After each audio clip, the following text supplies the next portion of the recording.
দেৱহূতি এই ধ্যানে যিটো মুক্ত ভৈল দেহা কোনে দেখে আৰু কিবা আখে কিবা নাই কিবা আসনতে বহি ৰৈল হে ৰামে যেন মধ্যে মাতোৱাল কটিৰ বস্ত্ৰ কুশিতো ইয়াতে নাই একো নজান অযাবে পূৰ্ণ কৰ্ম পূৰ্ব কৰ্ম থাকে তাবে প্ৰাণ ইন্দ্ৰিয় সমে দেহা পুনু নাখনো হি কয় হীৰাম পাছে কৰ্ম নাশ ভৈলে ভৌতিক শৰীৰ পৰে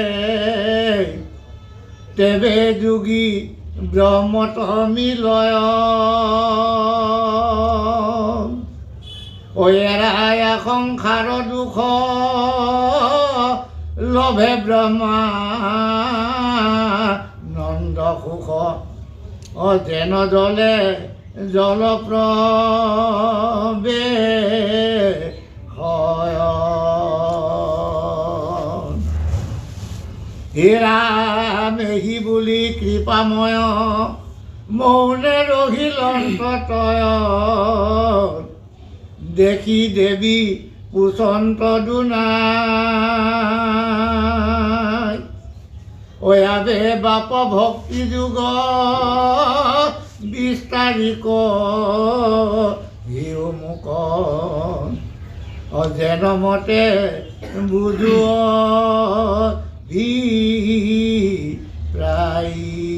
জয় কৃষ্ণ জয় কৃষ্ণ। পৰম শ্ৰদ্ধা গুৰু সংস্থা মাতৃ সংস্থ অতি সুন্দৰভাৱে মহাভাগৱতৰ তৃতীয় স্কন্ধৰ ভক্তিযোগ পৰ্ব আৰম্ভ হৈছে আৰু এই ভক্তিযোগ আৰম্ভ মাক আৰু পুতেকৰ মাজত এই ভক্তিযোগৰ আদান প্ৰদানবিলাক হৈছে।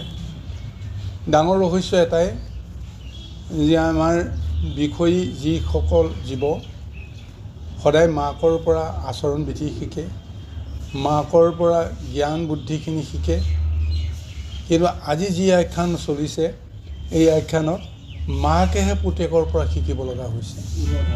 এইটো পৰম আশ্চৰ্যজনক গোটেই বিষয়। এই কথাটো আমি লক্ষ্য নিশ্চয় কৰিব লাগিব। গতিকে আমাৰ সতি সন্ততিসকল যে পিতৃ মাতৃতকৈ যে শ্ৰেষ্ঠ হয়, ভগৱন্তে কিন্তু আধ্যাত্মিকভাৱে সেইটোকে প্ৰৱৰ্তন কৰাইছে।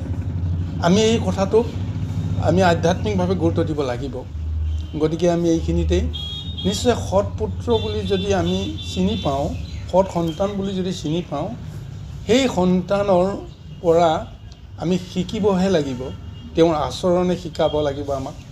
কিন্তু আমি যে জ্যেষ্ঠ বুলি তেওঁক পিতৃ মাতৃ বুলি অহংকাৰ কৰি তেওঁক আমাৰ মতে সজাই পৰাই তুলিবলৈ যাওঁতে বিষয়ৰ নানা ধৰণৰ সংঘাত আহে। নিশ্চয় সেইখিনি মানে নিৰাময় কৰি কেনেকৈ নিজকে শুদ্ধ কৰিবৰ কাৰণে প্ৰযত্ন কৰা যায়, এই তত্ত্বটোকে মাক আৰু পুতেকৰ আখ্যানত কি কৰিছে, ভগৱন্তৰ স্বৰূপতে পুত্ৰক এইখন সংসাৰলৈকে মানে প্ৰভুৱে পঠাইছে। আৰু সেই ভগৱন্তৰ স্বৰূপটো যদি সঁচাকৈ সন্তানক গৰ্ভতেই যদি তেওঁক যদি সেই পৰিৱেশটো যদি দি তেওঁ প্ৰকৃতিৰ মাজলৈকে যে আনিব পৰা যায়, তেতিয়াহ'লে নিশ্চয় সেইজনৰ পৰা আমি বহুখিনি কথা আমি জ্ঞান অভিজ্ঞতা বা শিক্ষা আমি লাভ কৰিব পাৰিম। যেনেকৈ আমাৰ ইয়াৰ আগতেই কয়াধুয়ে নিজৰ পুত্ৰ গৰ্ভতেই 10,000 বছৰ নাৰদৰ জৰিয়তে দিব্য জ্ঞান দি তেওঁক সজাই পৰাই সংসাৰলৈকে পঠিয়াই দিয়াৰ পিছত সেইজন শিশুৱে, তেওঁতো ঈশ্বৰ অৱতাৰ নহয়, তেওঁ দৈত্যৰূপে জন্মগ্ৰহণ কৰাৰ পিছতো গৰ্ভতে তেওঁক যেনেকৈ সজাই পৰাই জগতৰ কাৰণে আগবঢ়াই দিয়া হ'ল, তাৰ ফলত কি হ'ল আমি সমস্তখিনিয়ে তাৰ স্বৰূপটো বুজিছোঁ। স্বয়ং সেইজনৰ কাৰণতে ভগৱন্তে মহাৱতাৰ ল'ব লগা হ'ল আৰু তেওঁৰ কাৰণে ভক্তি ধৰ্মৰ প্ৰচাৰটোও হ'ল আৰু দৈত্যকুলকো দেৱত্ব এটা গুণ প্ৰদান কৰাৰ কাৰণে দৈত্যকুল উদ্ধাৰ হৈ গ'ল। ততো আজি সমস্ত মানৱক মায়া সংসাৰৰ পৰা উদ্ধাৰ কৰিবৰ কাৰণে স্বয়ং প্ৰভু ভগৱন্তে এগৰাকী নাৰীৰ গৰ্ভত জন্মগ্ৰহণ কৰিছে, সেয়ে হৈছে দেৱহূতি। দেৱক যিয়ে আহুতি দিব পাৰে, নিজৰ কথা কোনো কাৰণতে চিন্তা নকৰাকৈ কেনেকৈ দেৱ কাৰ্য সাধনত নিজৰ দেহ মন সমস্তখিনি উৎসৰ্গা কৰিব পাৰি, এই মানসিকতে দেৱহূতিয়ে মহা তপ কৰাৰ ফলত দেৱহূতিৰ গৰ্ভত এই সন্তানৰ ৰূপত ভগৱন্ত জন্ম হ'ল। আৰু সেই ভগৱন্তকে আজি কপিলকে জন্ম হোৱাৰ পিছত মাতৃয়ে কোনোদিন ক'ব পৰা নাই তুমি মোৰ সন্তান, তুমি মোৰ বাচা ইত্যাদি ইত্যাদি মায়াৰ দৃষ্টিৰে তেওঁক সম্বোধন কৰিব পৰা নাই। সদায় তেওঁক ঈশ্বৰ বুলি তেওঁ গণ্য কৰি আছে। আৰু যেতিয়া তেওঁৰ ওচৰৰ পৰা স্বামীও গুচি গ'ল, 9গৰাকী কন্যা সন্তান আছিলে, সেই 9গৰাকী কন্যা সন্তানো গুচি গ'ল। একমাত্ৰ পুত্ৰ সন্তান ঈশ্বৰ পুৰুষ বুলি তেওঁ জানি তেওঁ মুখলৈ চাই চাই তেওঁ বহু সময় ৰৈ আছে যে মই কি কৰিম কি নকৰিম। অন্তৰ্যামী প্ৰভু ভগৱন্তে ক'লে যে মইতো তোমাৰ ওচৰত বেছি সময় নাথাকোঁ, তুমিতো অকলশৰে থাকিব লাগিব। গতিকে এইটো কাৰণেৰে তেওঁ চিন্তা কৰিছে যে মোৰ মাতৃয়ে এতিয়াও প্ৰকৃতিৰ মায়াত তেওঁ আঁতৰত এতিয়া আছে, মই গুচি যোৱাৰ পিছত তেওঁ কেনেকৈ ৰক্ষা পৰিব। গতিকে তেওঁৰ অন্তৰাত্মাত এনেকুৱা ভাৱ কিছুমান জগাই দিলে, যিটো ভাৱ জগাই দিয়াৰ পিছত তেওঁ সুধিছে যে হে প্ৰভু, তুমি যদি এইখন গৃহ সংসাৰ ত্যাগ কৰি তুমি যদি গুচি যোৱা, তেতিয়াহ'লে মই কেনেকৈ জীয়াই থাকিম। ভয়াৱহ বিষয় সংসাৰখনে এগৰাকী অবলা নাৰীয়ে, মায়াত মোহিত হৈ থকা এগৰাকী নাৰীয়ে কেনেকৈ আনন্দৰে কেনেকৈ সুস্থভাৱে জীয়াই থাকিব পাৰিব, এইটোতো মই নাজানো। গতিকে কি পদ্ধতিৰে কেনেকৈ জীৱন যাপন কৰিলে মই তৰি যাব পাৰিম, এই জ্ঞানটো মোক দিয়া। কাৰণ তুমি ঈশ্বৰ, তুমি ভগৱন্ত, জগতে স্বীকাৰ কৰিছে, ময়ো মানি লৈছোঁ। জন্মৰ দিনাখনি নাৰদে বা ব্ৰহ্মাকে আদি কৰি সকলোৱে তুতি কৰি গ'ল।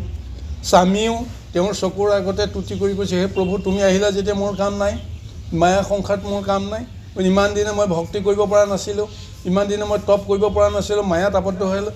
তুমি যেতিয়া আহিলা তোমাৰ এই সংসাৰখন তুমি কেনেকৈ চম্ভালা, এতিয়া তুমি মোক অনুমতি দিয়া, মই তোমাকে তপ কৰিবলৈ যাম।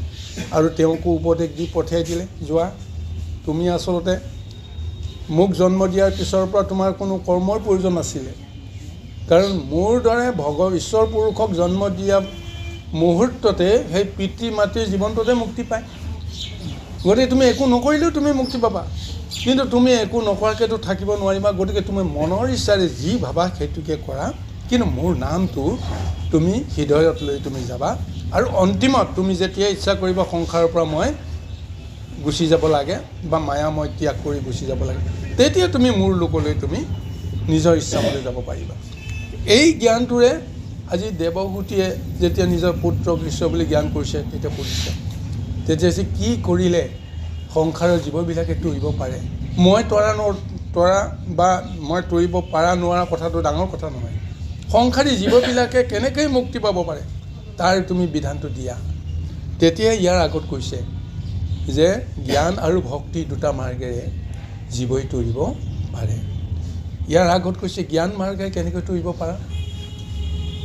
যেতিয়া গুৰুৱে দিয়ে জ্ঞান, সংসাৰৰ প্ৰতি থকা ধ্যান, এই সমস্তখিনিক লৈ যেতিয়া তুমি সেই গুৰুকে পৰম ঈশ্বৰ বুলি অন্তৰাত্মাত আছে বুলি জানি তেওঁক যদি তুমি ধ্যান কৰা, তেওঁৰ মূৰ্তিটো তুমি যদি দৰ্শনৰ কাৰণে তুমি অভিলাষ কৰা, তেতিয়াহ'লে তুমি মহা যোগৰ জৰিয়তে জ্ঞান মাৰ্গেৰে তুমি সেই ঈশ্বৰ পুৰুষক মহাস্তুতি কৰিবা।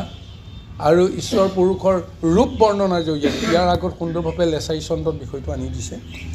গতিকে সেই ৰূপটো বৰ্ণনা কৰি যেতিয়া তুমি ভগৱন্তক এটা সাকাৰ ৰূপত তুমি আনি দিব পাৰিবা তোমাৰ অন্তৰাত্মাত, সেই ৰূপটো চাই এতিয়া এই তলৰ পদত উল্লেখ কৰিছে। তেনেকুৱা এটা অৱস্থা তোমাৰ মন আত্মা কেনেকুৱা হ'ব। ভগদন্ত নিগদতি শুনামাও দেৱহূতি এই মতে যিটো মুক্ত ভৈল, দেহাকো নেদেখে আৰু কিবা আছে কিবা নাই, কিবা আসনত বহি ৰৈ লওক। সেই অন্তৰাত্মাত যেতিয়া প্ৰভু ভগৱন্তৰ মূৰ্তিটো, যিটো মূৰ্তি পদ্মকল্পত ব্ৰহ্মাই দেখিছিল, ব্ৰহ্মাই ভগৱন্তক তেওঁ সেই মূৰ্তি বৰ্ণনাৰে স্তুতি কৰিছিল। সেই মূৰ্তিটো যেতিয়া ধ্যানত কোনোবাজন ভক্তই যদি তপস্যীয়ে যদি সেই মূৰ্তিটো ধাৰণ কৰে, তেতিয়াহ'লে ভগৱন্তৰ ৰূপ দৰ্শন কৰাৰ পিছত তেওঁ সংসাৰৰ পৰা মুক্ত হৈ যায়। সংসাৰ প্ৰতি ধ্যানো নাথাকে, তেওঁ ক'ত আছে ক'ত নাই নিজকো পাহৰি যায়। মই যে আসনত এখনত বহি আছোঁ, মই ঈশ্বৰক স্তুতি কৰি আছোঁ, এই জ্ঞানটোও নাইকিয়া হৈ যায়। আৰু তেওঁ লগত যে এটা দেহ আছে, তেওঁৰ লগত যে ইন্দ্ৰিয়বৰ্গ আছে, এই সমস্ত ধ্যান ধাৰণা তেওঁ মানে হেৰুৱাই পেলায়। যেনে মধ্য মতোৱালে কটিৰো বস্তুকো সিটো আছে নাই একো নজানয়, যাৰ পূৰ্বে কৰ্ম থাকে তাবে প্ৰাণ ইন্দ্ৰিয়সমে দেহ পুনো নাশনো ই কয়। গতিকে লগতে কৈছে যে এনেকুৱা এটা মানসিক এটা অৱস্থাত তেওঁ উপনীত হ'ব, যেনেকৈ অত্যন্ত মানে খঙত এটা মাতোৱালে নিজকে পাহৰি যায় তেওঁ ক'ত আছে। তেওঁ কাৰোবাক আক্ৰমণ কৰিবলৈ যাওঁতে তেওঁ গাত যে বস্ত্ৰ আছে, বস্ত্ৰ যে খুলকি গৈছে, দেহত বস্ত্ৰ আছেনে নাই, দেহৰ লগতে তেওঁ সম্বন্ধ নাইকিয়া হৈ যায়। অথচ সেইটো দেহেৰে কাৰোবাক যদি আক্ৰমণ কৰিবলৈ যায়, তেনেকৈ হাতে ভৰিয়ে বা সমস্ত ইন্দ্ৰিয়ে কেনেকৈ আক্ৰমণ কৰে তেওঁ নিজেই গম নাপায়। গতিকে এনেকুৱা এটা ৰূপ সেই তপস্বীজনে ধ্যানীজনেও লাভ কৰিব। গতিকে তেওঁ কাৰ লগত সম্বন্ধ থাকে, একান্তভাৱে যিজনক দৰ্শন কৰি আছে সেইজনৰ বাহিৰে তেওঁ আৰু বেলেগ কোনো ধৰণৰ মানে দৰ্শন নাথাকে। গতিকে এই ব্যৱস্থাটো যেতিয়া লাভ কৰিব, তেতিয়া তেওঁ দেহৰ পৰা মুক্ত হ'ব, সংসাৰৰ পৰা মুক্ত হ'ব আৰু তেওঁ পৰমাত্মাৰ লগত বিলীন হৈ যাব। আৰু এনেদৰে জীৱই জ্ঞান মাৰ্গেৰে মুক্ত হ'ব পাৰে। এই তত্ত্বটো আমাক ইয়াৰ আগত সুন্দৰভাৱে দিলে। তাৰপিছত এতিয়া কপিল প্ৰভুৱে গোটেই জ্ঞান মাৰ্গেৰে কেনেকৈ জীৱই মুক্তি পায় দৰ্শনটো দিয়াৰ পিছত তেওঁ মৌন হৈ ৰ'লে।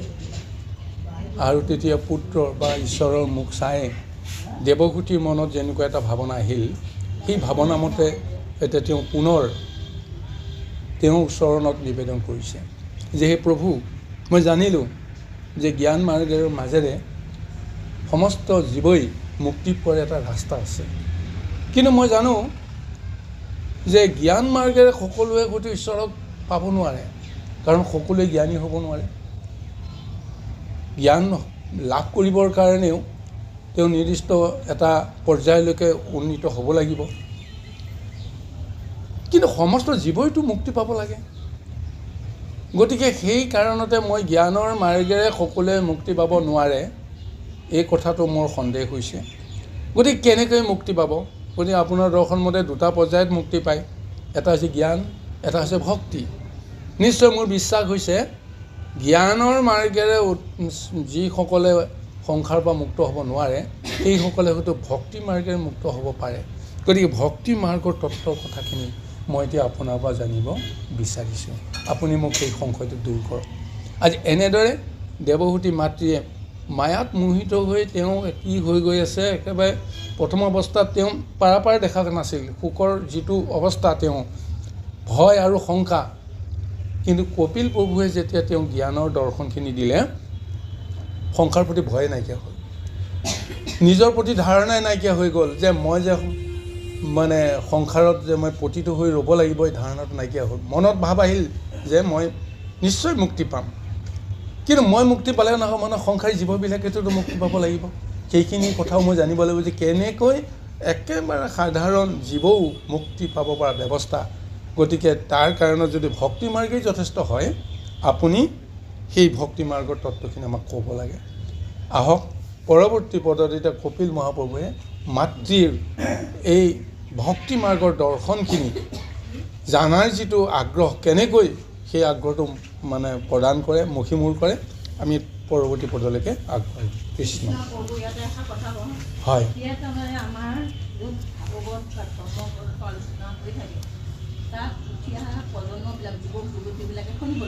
হয় এতিয়া ইয়াত এতিয়া এই বৃদ্ধবিলাকে শুনিছে বাৰু, শুনি কিবা কামত আহিবনে? তেওঁলোকৰ মাত্ৰ চলি যাব, এটা পথ দেখা পাব। কিন্তু যেতিয়া নতুন প্ৰজন্মবিলাকে শুনিব, তেওঁ নতুন যেতিয়া তেওঁলোকৰ নতুন সন্তান জন্ম হ'ব, তেতিয়া তেওঁলোক কি হ'ল ভক্তিবান হ'ব, কথা মানিব। পিতৃ মাতৃক চিনি পাব। আজিকালি অনাচাৰ অত্যাচাৰ বেবিচাৰ হিংসা ল'ৰা ছোৱালীবিলাকে মাক বাপেকক নামানে। কিমান দেখিছোঁ, মাকে এষাৰ কথালে গেৰ গেৰাই আহে, বাপেকে এষাৰ ক'লে গেৰ গেৰাই আহে। এইবিলাকতে কিয় হৈছে? তেওঁলোকৰ শক্তিৰ জ্ঞান একেবাৰে নাই। আৰু মাতৃবিলাকেও কি কৰিব লাগে, যেতিয়া সন্তান স্থিতি হোৱা মুহূৰ্তত তেওঁলোকে ঈশ্বৰক ধ্যান কৰিব লাগে দুইজনে।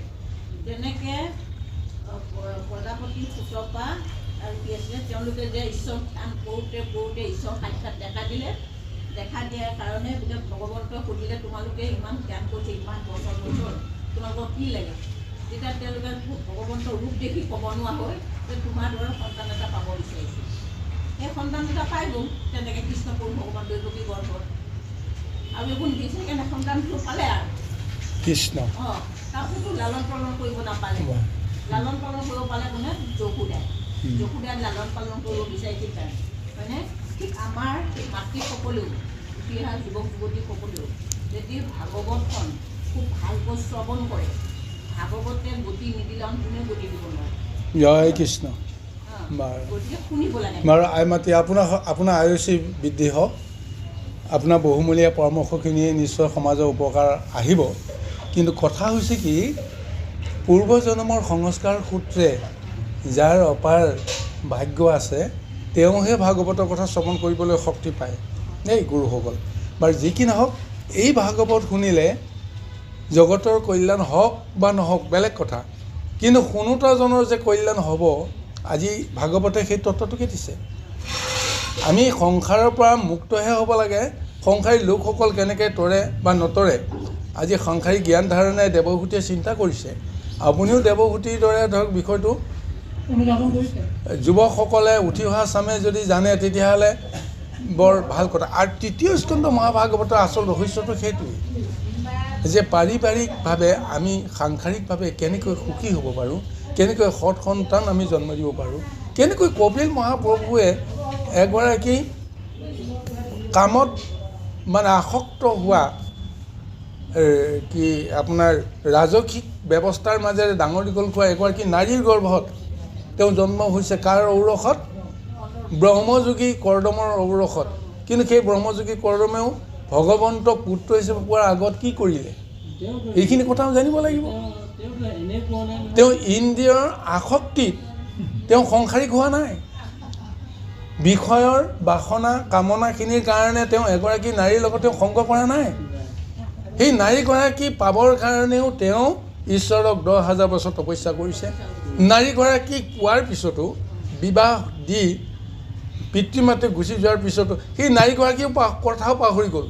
তাৰপিছত তেওঁ চিন্তা কৰিলে, মই এওঁৰ লগতেই যদি বিষয় হওঁ, এই বিষয়টোতো মই শুদ্ধ কৰিব লাগিব। কোনে কৰিব? গতিকে তেওঁ নাৰীগৰাকীক ভাৰ্যাগৰাকীৰ কথা বাদ দি তেওঁ গ'ল ক'ত? আকৌ তেওঁ তপস্যা কৰিবলৈ গ'ল। তপস্যা কৰিবলৈ যাওঁতেই প্ৰভু ভগৱন্তে তেতিয়াহে তেওঁক আচল যিটো শক্তি, সেই শক্তিটো তেওঁক প্ৰদান কৰিছে। আৰু তেতিয়াই তেওঁ যিটো ৰূপ পালে, সেইকাৰণে তাৰপিছতে ভগৱন্ত পুৰুষে আহি তেওঁৰ বীৰ্যেৰে মানে এটা অৱস্থান লৈছে। আৰু সেই অনুপাতে দেৱভূতিৰ মাতৃয়ে নিজৰ সমস্ত সত্তা দেৱকাৰ্যৰ কাৰণে আহুতি দিব পৰা এগৰাকী নাৰীৰ গৰ্ভত তেওঁ স্থান লাভিছে। তদ্ৰূপ এই দৰ্শনটো আমাৰ এই তৃতীয় স্কন্ধ মহাভাগৱতৰ ইয়াৰ আগতো তেওঁ সুন্দৰভাৱে কৈ আছে, আৰু ইয়াৰ পিছতো সেই ব্যৱস্থাখিনি সুন্দৰ বৰ্ণনা আহি আছে। সেইখিনি কথা আহিব। বাৰু যি কি নহওক, সেইসকল নাই যেতিয়া তেওঁলোক দুৰ্ভগীয়া এক প্ৰকাৰ ক'বলৈ গ'লে।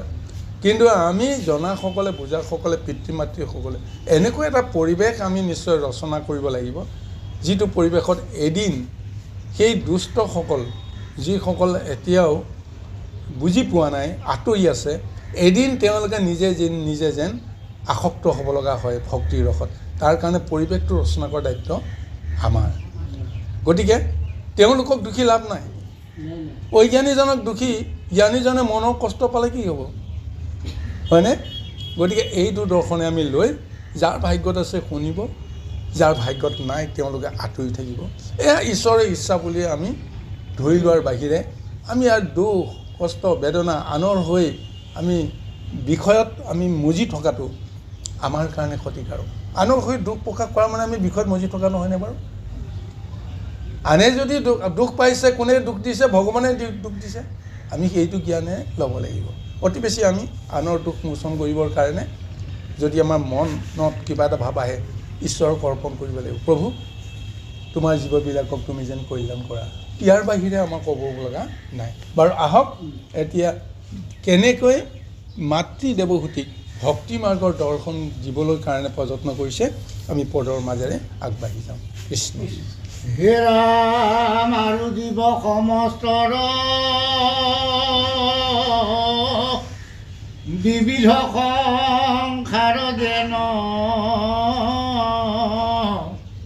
তাকো কৈও প্ৰপঞ্চী আমাৰ যাহাক জানিলে লোক সমস্ত পাপত হন্তে বিৰকতি হৈবে খাই খাত হে ৰামে জাত হন্তে হুয়া ভয় লোকে পুণ্য আচৰ হেনকাল ঈশ্বৰৰ গতি অকহি ওক বিভাগীয়া যদি বাপ আছে দয়া অশুনি মৰি থাকো প্ৰতি হে ৰাম অজ্ঞান আন্ধাৰ মাজে শয়ন কৰিয়া আছে শ্ৰান্ত হুয়া জীৱ জগত অতাসম্বাক কৰি দয়া উদয় ভৈলাহা তুমি অযোগ পন্থ প্ৰকাশ ভাগ কৰ এৰামে এতেকে জানিলো মই ইবাৰ সমস্তে লোক উদ্ধাৰক ৰিয়া কৃপাময় অহৰি মোৰ মহাধন্য আছে অক্ষয় খাত পুণ্য হেন প্ৰভু ভৈলাহাত নয়। এতিয়া ঈশ্বৰ পুৰুষৰ সন্মুখ হোৱাৰ লগে লগে এগৰাকী বিষয়ত মজি থকা নাৰীয়ে কেনেকৈ বিষয়ৰ সংশয়ৰ পৰা তেওঁ মুক্ত হ'ব পাৰে, আজি দেৱহূতিয়ে সেই মানে সুন্দৰ উদাহৰণটো দাঙি ধৰিছে। আৰু তেওঁ নিজৰ লগতে সমস্ত সংসাৰখনক তেওঁ চিনিব পাৰিছে যে আচলতে সংসাৰৰ জীৱবিলাকে কেনেকৈ ক'ত কি ধৰণে মজি আছে, কেনেকৈ তেওঁলোকে ইমান দুখত পৰি আছে। এই দৰ্শনটো দেখি তেওঁৰ অন্তৰবিলাক আত্মাবিলাক কঁপি উঠিছে। স্বয়ং প্ৰভু ভগৱন্তক যেতিয়া সন্মুখত পাইছে, গতিকে সেইকাৰণে ভগৱন্তৰ পৰা সেই তত্ত্বটো তেওঁ জানিবৰ কাৰণে আগ্ৰহ কৰিছে। আৰু তেওঁ জানে যে এইজনে তেওঁৰ তত্ত্বখিনি ৰহস্যখিনি প্ৰচাৰ কৰিবৰ কাৰণে আহিছে মোৰ ঘৰলৈ, মোৰ ঘৰৰ জৰিয়তে গোটেই সংসাৰলৈকে আহিছে। গতিকে তেওঁ সুযোগ পোৱাৰ পিছত মোৰ মনৰ সমস্ত সংখ্যাখিনি নিশ্চয় দূৰ কৰাব লাগিব। এইকাৰণে এই প্ৰশ্নবিলাক কৰি এতিয়া কৈছে যে আৰু জীৱ সমস্তৰ বিধিৰ সংসাৰ যেন তাকো কৈও প্ৰপঞ্চী আমাৰ 84 লক্ষ যোনিৰ ভিতৰত শ্ৰেষ্ঠ যোনিটো বোলে মনুষ্য যোনি। মনুষ্য যোনিৰে ইমান দুৰ্দশাগ্ৰস্ত অৱস্থা, কিন্তু সৰ্বশ্ৰেষ্ঠ জীৱ হিচাপে মনুষ্যকেই জ্ঞান কৰিছে। শাস্ত্ৰই সমস্ত দৰ্শনটো আমাক দিছে। তেতিয়াহ'লে মনুষ্যই যদি ইমান দুখ, বাকী অন্যান্য জীৱবিলাকৰো কিমান দুখ হ'ব পাৰে? কিন্তু সমস্ত জীৱৰে নিকাৰ নাশ কৰাৰ দায়িত্বটো কাৰ? আজি স্বয়ং প্ৰভু ভগৱন্তে যে সেই দায়িত্বটো স্বীকাৰ কৰিয়ে তেওঁ যে নিজেই সেই জীৱকুলক উদ্ধাৰ কৰিবৰ কাৰণে সংসাৰলৈ আহিছে, এনেকুৱা এটা ধাৰণা ভাৱনা আজি দেৱহূতি মাতৃৰ হৃদয়ত উদগীৰণ হৈছে। এইকাৰণে তেওঁ কৈছে, হে প্ৰভু, যে জীৱসকলৰ নিকাৰৰ পৰা কেনেকৈ মুক্ত হ'ব পাৰে এই জ্ঞানটো মোক দিয়া। এই জ্ঞানটো পোৱাৰ পিছত যেন আৰু মই আৰু বেলেগ জ্ঞান আৰু জানিব লগা নাথাকে, একো জ্ঞানেই বাকী নাই। তাৰমানে সৰ্বশ্ৰেষ্ঠ যিটো জ্ঞান, নিজৰ সম্বন্ধে, জগত সম্বন্ধে, আত্মাৰ সম্বন্ধে এই সমস্ত জ্ঞানটো মই তোমাৰ পৰা পাব বিচাৰিছোঁ, যিটো পোৱাৰ পিছত অন্য কোনো জ্ঞানৰ প্ৰয়োজন নাথাকে।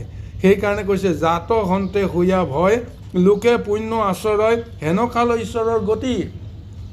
যে আমি এইখন সংসাৰত কৰ্ম কৰি দুটা উপাৰ্জন কৰোঁ, অৰ্থ উপাৰ্জন কৰোঁ। এটা হৈছে পাপ, এটা হৈছে পুণ্য। পাপ কেনেকৈ উপাৰ্জন কৰোঁ আমাৰ কোনো তাৰ লক্ষ্য নাথাকে, হিচাপ নাথাকে, কিন্তু আমাৰ লক্ষ্য থাকে আমি পুণ্য অৰ্জন কেনেকৈ কৰিম। পুণ্য অৰ্জন কৰিলেহে আমি পাপৰ পৰা মুক্তি পাম। কিহৰ কাৰণে আমি পুণ্য অৰ্জন কৰিব লাগে?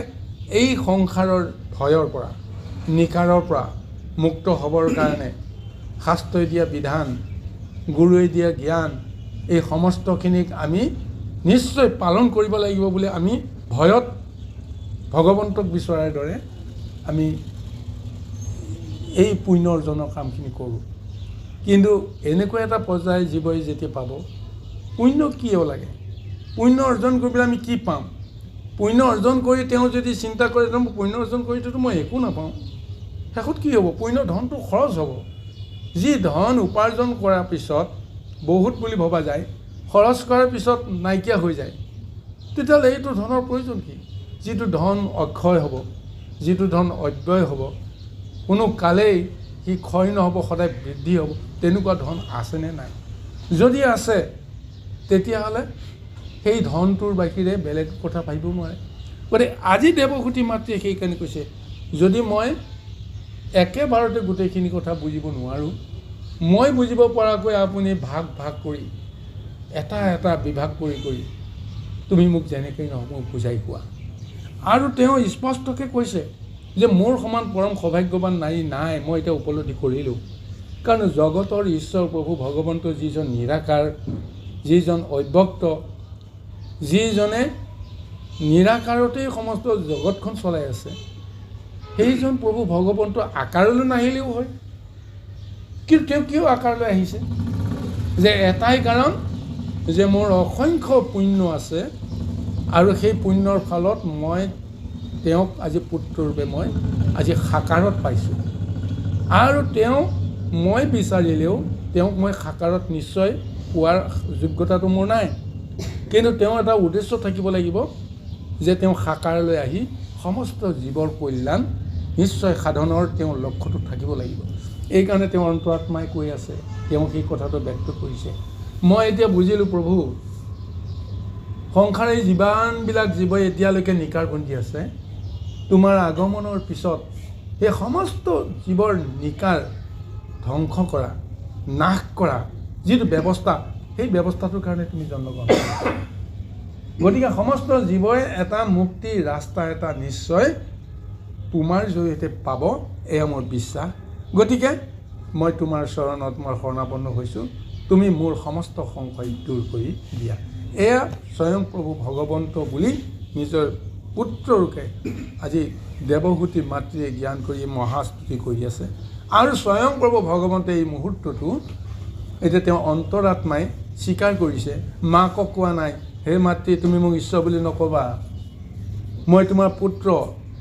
এই জ্ঞানটো তেওঁ দিবলৈ বিচৰা নাই। তেওঁ স্বীকাৰ কৰিছে যে তুমি মোক ঈশ্বৰ বুলি কৈছা, হয় মই ঈশ্বৰ, তোমাক কি লাগে তুমি কোৱা। অৰ্থাৎ আজি অন্তৰাত্মাত এই ভাৱনাটো দিছে।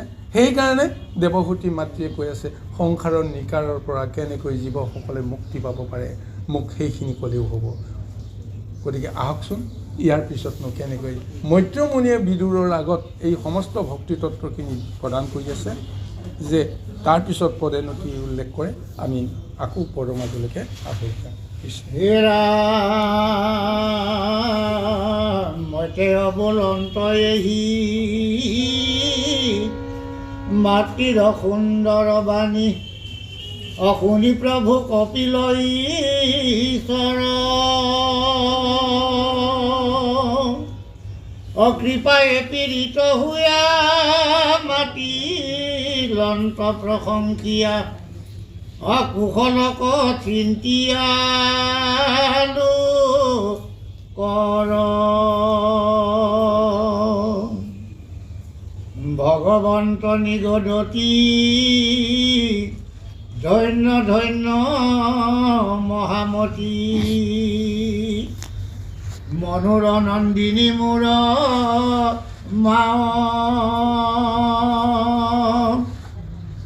ভাল তজু ভৈলমতী সংসাৰ তৰিলায়াতি তুষ্ট ভৈলো দেখি তজু ভাৱ শুনিও ভাবি নিয়াবে প্ৰশ্নৰ উত্তৰ কহো ভক্তিপূৰ্ণ বহুবিধ নয় কিন্তু পুৰুষৰ ফল সংকল্পৰ অনুসাৰে ভক্তি নানা মতে ভেদ হয়। এ ৰামে পৰক মাৰিবে প্ৰতি মনত সংকল্প কৰে দম্ভ বা মৎসৰৱাতী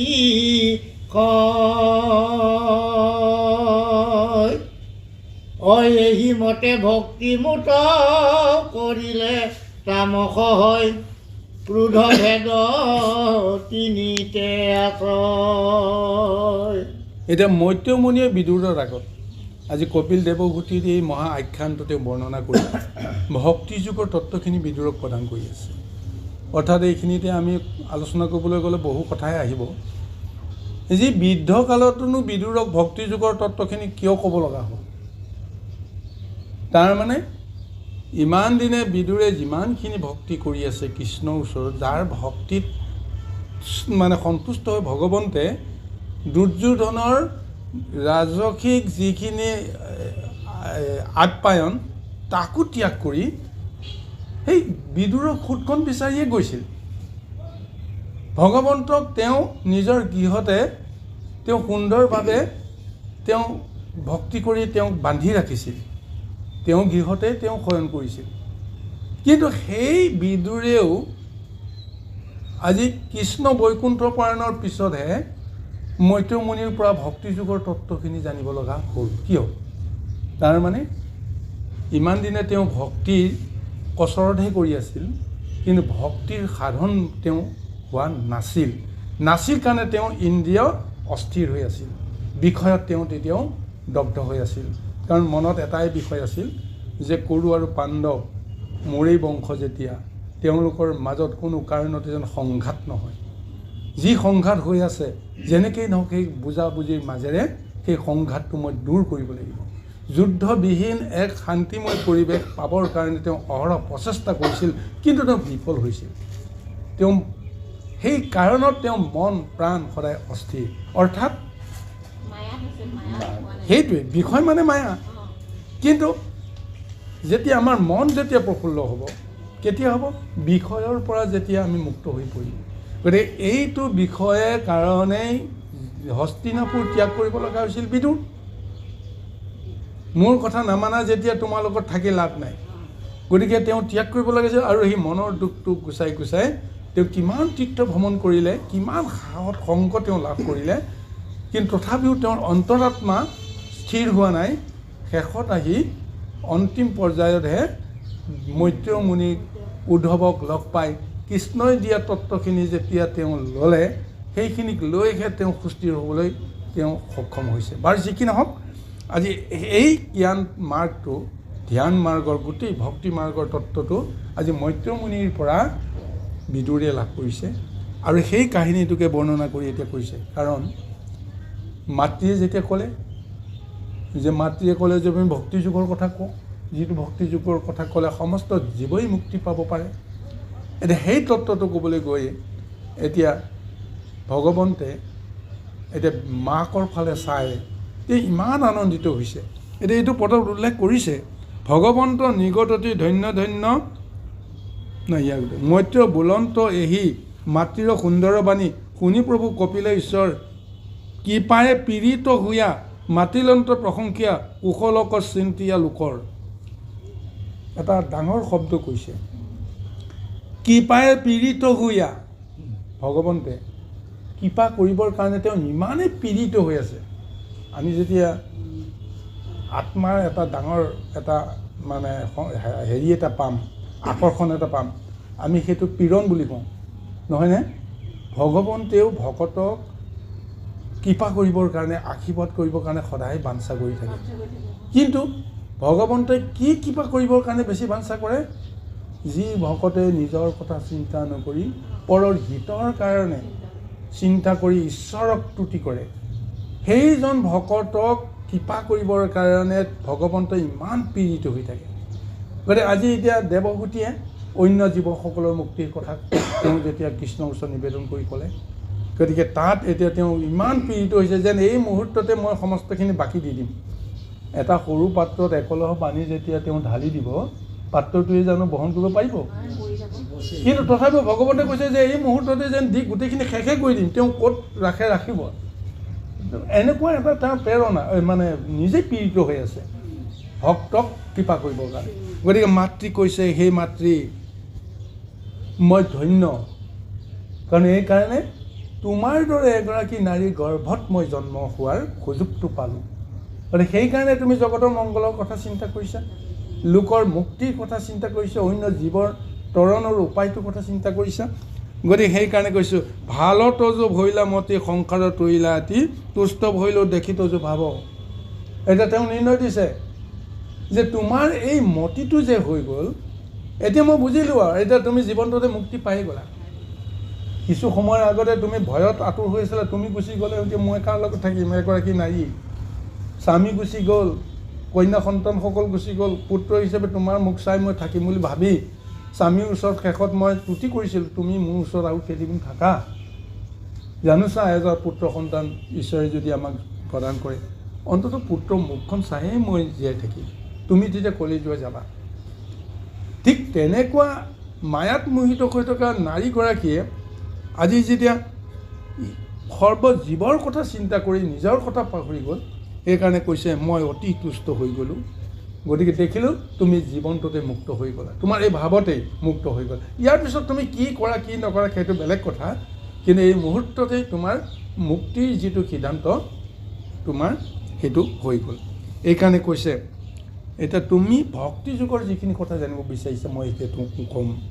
শুনিও ভাবি নিয়াবে প্ৰশ্নৰ উত্তৰ কহোঁ, ভক্তি কোনো বহুবিধ নহয়, কিন্তু পুৰুষৰ ফল সংকল্পৰ অনুসাৰে ভক্তি নানামতে ভেদ হয়। এতিয়া সেই মাতৃ এতিয়া ভক্তি বুলি কওঁতে এতিয়া মই তোমাক থোৰতে এটাই কওঁ, ভক্তি আচলতে এবিধেই, ভক্তিয়ে হয়, কিন্তু পূৰ্ব জন্মৰ সাধনা অনুসাৰে ভক্তিৰ ফলটো আমি বিভিন্ন প্ৰকাৰে পাব পাৰোঁ, ভক্তিক আমি বিভিন্ন ধৰণে দেখিব পাৰোঁ। কাৰণ পূৰ্ব জন্মত আমি যিটো সংস্কাৰৰ ৰূপ লৈ আহিছিলোঁ, যদি আমি দৈত্য দানৱৰ শক্তিটো লৈ আহিছোঁ, ভক্তিৰ টোপোলাটো সন্মুখত দেখাৰ পিছতো তাক হয়তো আমি চিনিব নোৱাৰিম। কিবা এটা যদি শুদ্ধ সংস্কাৰ আছে, দেখাৰ লগে লগে আমি বুজি পাম আমাৰ এইটো বস্তু এইটোৱেই হয়, হয়নে? গতিকে এইকাৰণে ভক্তিকো বিভিন্ন ধৰণেৰে চিনাক্ত কৰা হয়। এতিয়া মই তোমাক ক'ম যে একবিধ ভক্তি কিয় আমি বহুবিধ দেখিব লগা হওঁ, তাৰ কাৰণ যে তিনি গুণৰ মায়াই যিহেতু সমস্ত জগতক বান্ধি ৰাখিছে, তিনি গুণৰ মায়া জৰিয়ে বান্ধি ৰাখিছে। গতিকে সেই তিনি গুণৰ যিটো তত্ত্ব ৰহস্য যাৰ হৃদয়ত যিভাৱে আছে, সেইটো পূৰ্বজন্মৰ মতে সেইখিনি তেওঁ পাইছে। গতিকে সেই অনুসাৰে ভক্তিক তিনিটা প্ৰকাৰত মই প্ৰথমতে তোমাক বুজাই দিম। কি ভক্তি? সাত্বিক, তামসিক, ৰাজসিক, এই তিনিটাই গুণ। গতিকে তিনিটা গুণৰ প্ৰভাৱ যাৰ যিমান বেছি, সেই অনুপাতে ভক্তিকো তামসিকো কৰিব পাৰোঁ আমি, ভক্তিক আমি ৰাজসিকো কৰিব পাৰোঁ, আৰু ভক্তিক আমি সাত্বিকো কৰিব পাৰোঁ। গতিকে এই ভক্তিৰ এতিয়া এইটো সংজ্ঞাটো এতিয়া দিবলৈ গৈছে, পৰক মাৰিবে প্ৰতি মনত সংকল্প কৰে, দম্ভ বা মৎসৰ আতিক হয়, এই মতে ভক্তিমূত কৰিলে তামস হয়, ক্ৰোধভেদে তিনিতে আশ্ৰয়। এতিয়া অন্য জীৱক মাৰি মই নিজেই ভোগ কৰিব পৰা যিটো আমাৰ ভাৱনা যদি জাগে, তাৰমানে যিটো আমি কৰ্ম কৰিম, যিজন দেৱতাক আমি পূজা কৰিম, সি ঈশ্বৰো হ'ব পাৰে বা অন্য কোনো দেৱতাও হ'ব পাৰে। যিটো কৰ্ম আমি কৰিব নোৱাৰোঁ তেতিয়াহ'লে আমি আনৰ সহায় ল'ব লাগিব। গতিকে আমি দেৱক সহায় ল'ব পাৰোঁ, ঈশ্বৰক সহায় ল'ব পাৰোঁ। যাক আমি সহায় ল'লে আমাৰ কাৰ্যটো সাধন হয়, আমি তেওঁৰ ওচৰত সহায় ল'ম। গতিকে তেওঁক আমি সহায় লোৱা মানে তেওঁক পূজা কৰিব লাগিব, তেওঁক সেৱা কৰিব লাগিব, তেওঁক ভক্তি কৰিব লাগিব। তেওঁ তুষ্ট হ'লেহে তেওঁ যেতিয়া আমাক সহায় কৰিব তেতিয়া আমাৰ মনোৰথ পূৰণ হ'ব। এই কথাটোকে কৈছে, যদি পৰক মাৰি পৰৰ ধনখিনি ভোগ কৰিবৰ কাৰণে যদি আমি বাঞ্ছা কৰি কোনোবা এজন দেৱতাক যদি আমি পূজা কৰোঁ, বা যিটো কৰ্মই অন্য জীৱক হয়তো নানা ধৰণৰ তাৰণা দিব পাৰে, সেই ভক্তিটোৰ নাম তুমি তামসিক বুলি জানি ল'বা। কিন্তু তামসিক ভক্তিয়ে উদ্ধাৰ পায় নাপায় সেইটো কথাত বৰ্ণনা পিছত আহিব। কিন্তু তামসিক ভক্তিৰ সংজ্ঞাটো দিছে যে এনেকুৱা কৰিলে আনক মাৰি নিজে মানে ৰজা হ'ব পৰা, নিজে ভোগ কৰিব পৰা ধাৰণাৰে যদি ভক্তি কৰে তেতিয়াহ'লে সেই ভক্তিটোকো কোৱা হৈছে তামসিক। ইয়াৰ পিছত ৰাজসিক আৰু সাত্বিক কি ৰূপত আহিব এই বৰ্ণনাটো তলৰ পৰৱৰ্তী পদত আহিছে।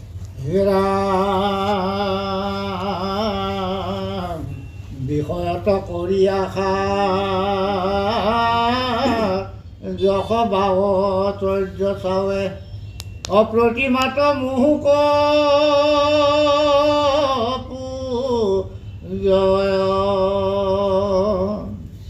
তিনি প্ৰকাৰ ইটো ৰাজস ভকতি মাত্ৰ তজু আগে কহিলো নিশ্চয় এ পাপ মূৰ হৌক নাশ ভগৱন্ত হৌক প্ৰীতি অনুহি আৱশ্যকে বিধি মানি ই তিনি প্ৰকাৰ ভক্তি কৰিলে সাত্বিক বুলি অনিষ্টে মই কহিলো বখানি। এতিয়া ইয়াৰ পিছত কৈছে যে যিসকলে বহু বেছি আশা কৰি সি ধন দৌলত বা বিষয় আৰু সেইবিলাক আশা কৰি যে আনৰ ওপৰত প্ৰভুত্ব বিস্তাৰ কৰিব পৰা, আনৰ দান দিয়াই হওক বা সহায় কৰাই হওক, এনেদৰে কৰি নিজৰ গুণ যশ বিচাৰি যিসকলে কৰ্ম কৰিবলৈ যায়, যিসকলে ভক্তি কৰিবলৈ যায়, সেই ভক্তিটোৰ নাম হৈছে ৰাজসিক। মই ৰজা হ'ব বিচাৰিম, সকলোৱে মোক মান্যতা কৰক, সকলোৱে মোৰ কথা মতে মানে শুনিবলৈ বাধ্য হওক, এনেকুৱা ভাৱনা লৈ যদি মই ঈশ্বৰক ভক্তি কৰোঁ বা কোনোবা দেৱক ভক্তি কৰোঁ তেতিয়াহ'লে এই ভক্তিৰ নাম হৈছে ৰাজসিক।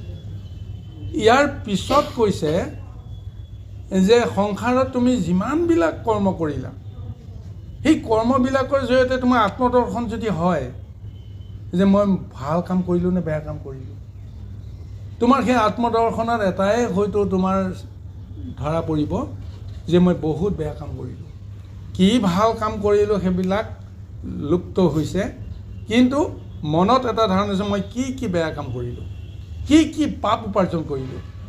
এই জ্ঞান আৰু ধ্যানটো যদি তোমাৰ মনলৈ আহে তেতিয়াহ'লে সেই পাপ নাশ কৰিবৰ কাৰণে, কৰ্মৰ প্ৰায়শ্চিত্ত দুখখিনি নাইকিয়া কৰিবৰ কাৰণে যদি কোনোবা দেৱতাক ঈশ্বৰক যদি তুমি পূজা কৰা, সেৱা কৰা, ভক্তি কৰা, সেই ভক্তিটোৰ নাম হৈছে সাত্বিক ভক্তি।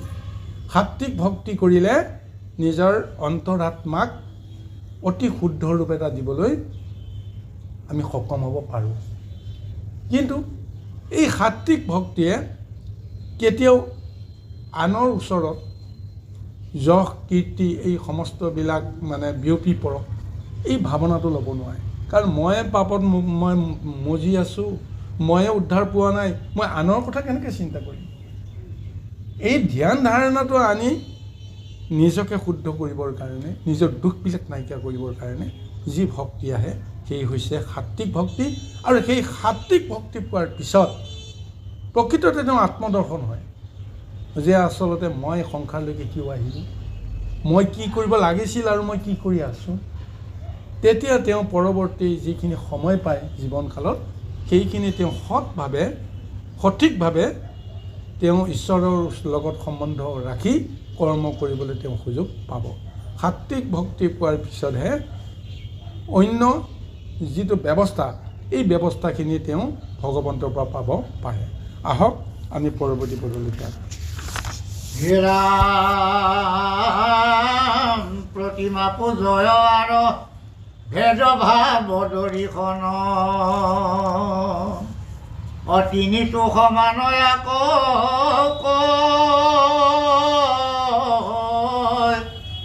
উত্তম মধ্যম ক্ৰমে তামসাদি ভক্তি মাজে তিনি তিনি মতে ভেদ হয়। একো বিধি নৱ নৱ প্ৰকাৰে হৈ আছে ভেদ তাক বুজি বাহাদিয়া মতি সগুণ ভকতি এহি একাধিকয়াশী বিধ ইয়াবে কহু নিৰ্গুণ ভকতি। শুনিও কষ ভাষদ তৃতীয় স্কন্ধৰ পদ বুজিও ক ভক্তিৰ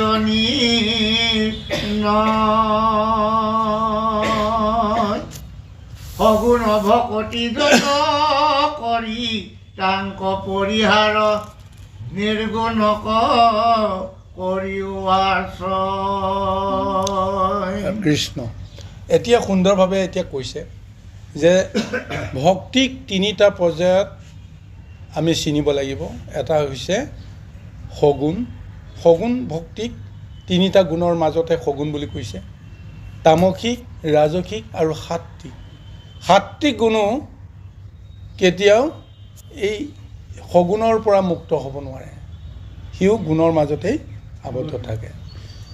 এতিয়া এই তিনি গুণৰ মাজত কৰ্ম কৰিবলৈ যাওঁতেও এতিয়া আমাৰ মনৰ ভাৱৰ অনুসাৰে বিভিন্ন এটা পৰ্যায় সেই তিনিটা গুণেও লাভ কৰে। কেনেকৈ? যেতিয়া আমি প্ৰতিমা পূজাই হওক বা অন্য কিবা পূজাই হওক, উচ্চ নিজ ভাৱনাবিলাক যেতিয়া আমাৰ মনত আহে, ঈশ্বৰক পুজিলে কি হ'ব, দেৱতাক পুজিলে কি হ'ব, প্ৰতিমাত পুজিলে কি হ'ব ইত্যাদি ইত্যাদি ভাৱনাই আমাৰ এই ভক্তিকো তামসিকেই হওক, ৰাজসিকেই হওক বা সাত্বিকেই হওক এই তিনিটা তৰপত বিভাজিত কৰে। আৰু প্ৰভু ভগৱন্তই আগতে নিৰ্ণয় দি থৈছে তিনিটা পৰ্যায়, মানে এটা হৈছে উত্তম, এটা হৈছে মধ্যম, এটা হৈছে নিচ বা অধম। আৰু কৈছে যে সংসাৰত 9বিধ ভকতিৰ ৰূপ আছে। সেই 9বিধ ভকতিৰ ৰূপটো দিছে কি? প্ৰথমতে হৈছে শ্ৰৱণ, কীৰ্তন, অৰ্চন, বন্দন, স্মৰণ, দাস্য, সখিত্ব, পদসেৱন, আত্মনিবেদন। এই 9টা ভাৱনাযুক্ত ভক্তি ভগৱন্তে দিছে। এই 9টা ভাৱনা ইটোৰ লগত সিটো পাৰ্থক্য আছে। আৰু সেই 9টা ভাৱনাত যদি তিনিটা তৰপ হয়, উত্তম, অধম আৰু মধ্যম, তেতিয়াহ'লে কিমান হ'ব? তিনি গুণ 9 গুণ হৈ গ'ল। 3 গুণত 3 গুণ, উত্তম মধ্যম মধ্যমৰ তৰপত 3 গুণ নহ'লে 9 গুণ হ'ল। আৰু 9টা গুণত যদি বিভক্ত হয় তেতিয়াহ'লে কি হ'ব? 9 গুণ 81 গুণ। এতিয়া এই সম্পূৰ্ণভাৱে বিভাজিত কৰি ভগৱন্তে কৈছে যে তুমি যদি ভকতিৰ তৰপ চোৱা, লক্ষণ চোৱা, তেতিয়াহ'লে 81বিধ তুমি ভকতি পাবা। এই 81বিধ ভকতি কিন্তু সগুণ ভক্তি হ'বলৈ জানিবা। আৰু কৈছে সগুণ ভক্তি যদি তুমি কৰা, সংসাৰতে তুমি আবদ্ধ থাকিব লাগিব। তুমি সৎ ৰূপে থাকা, অসৎ ৰূপে থাকা, নিজ ৰূপত থাকা, তুমি যি ৰূপত নাথাকা কিয়, তুমি সংসাৰতে আবদ্ধ হৈ থাকিবা। সংসাৰৰ পৰা মুক্ত হ'ব নোৱাৰিবা। যদিহে সংসাৰৰ পৰা মুক্ত হ'ব লাগে তেতিয়াহ'লে সগুণ ভক্তিৰ ঊৰ্ধত তুমি যাব লাগিব। সগুণ ভক্তি ত্যাগ কৰিব নোৱাৰা। সগুণ ভক্তিৰ ঊৰ্ধত তুমি সেই সগুণ ভক্তিক তুমি দমন কৰি তাৰ ওপৰত উঠিব লাগিব। হাতীটোক দমন কৰিবৰ কাৰণে হাতীৰ পিঠিত আপুনি উঠিবই লাগিব। হাতীৰ পিঠিত যেতিয়ালৈকে আপুনি উঠি হাতীটোক খেদিব নোৱাৰে আপুনি হাতীটোক দমন কৰিব নোৱাৰে। তদ্ৰূপ আজি এই তিনি গুণৰ মাধ্যমেৰে আজি একাকীবিধ ভক্তিৰ লক্ষণটো দেখাইছে। কিন্তু একাকীবিধ ভক্তিৰ তুমি অধীন কৰিবলৈ হ'লে তুমি কি কৰিব লাগিব? এটা নিৰ্গুণ ভক্তি বুলি কোৱা হৈছে যাক। ভক্তিকেইটা দুটা ৰূপতে কোৱা হৈছে, এটা হৈছে গুণময়, এটা হৈছে নিৰ্গুণ। গুণময় ভক্তিৰ লক্ষণবিলাক দেখুৱালে আৰু কৈছে সিদ্ধান্ত গুণময় ভক্তিৰে তুমি সংসাৰ তৰিব নোৱাৰা। অতি বেছি পুণ্য অৰ্জন কৰিবা, ৰাজসিকভাৱে তুমি জগতৰ যশ কীৰ্তি অৰ্জন কৰিবা, তাৰপিছত স্বৰ্গত যাবা। স্বৰ্গত গৈ তুমি কি কৰিবা? সেই পুণ্য ধনখিনি তুমি খৰচ কৰি কৰি কৰি কৰি এটা সময়ত ধনৰ টোপোলাটো শেষ হ'লে তুমি আকৌ স্বৰ্গৰ পৰা আকৌ মৰ্ত্যলৈকে ঘূৰি আহিব লাগিব, আকৌ তুমি ধন উপাৰ্জন কৰিব লাগিব। তেতিয়াহ'লে বাৰে বাৰে স্বৰ্গত যোৱা, বাৰে বাৰে ধন খৰচ কৰি আকৌ আহা, সংসাৰত ঘূৰি থাকি তুমি কি পাইছা? এই আত্মজ্ঞানটো যদি তোমাৰ আহে তেতিয়াহ'লে তুমি জানিবা যে সগুণ ভক্তি কৰি একো লাভ নহ'ল, গতিকে নিৰ্গুণ ভক্তি মই কৰিব লাগিব। কেনেকৈ নিৰ্গুণ ভক্তি কৰিম এই তত্ত্বটো এতিয়া প্ৰভু ভগৱন্তে প্ৰদান কৰিবলৈ গৈ আছে। কৃষ্ণ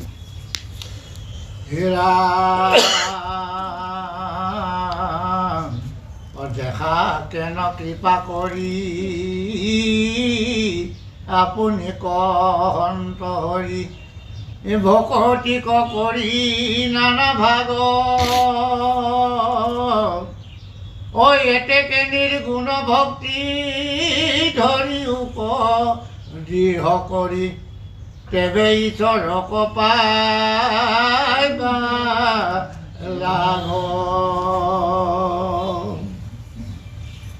নমো নমো দীনবন্ধু কৃষ্ণদেৱ কৃপা সিন্ধু তজু পাৱে পখিলো শৰণ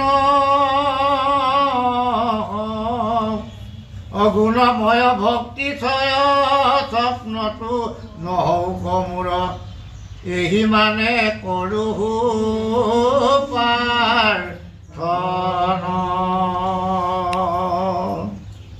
এৰামে কিন্তু তজু পদে নতি একান্ত সপ্ৰেমৰতি ৰৌক মোৰ নৌকয়ান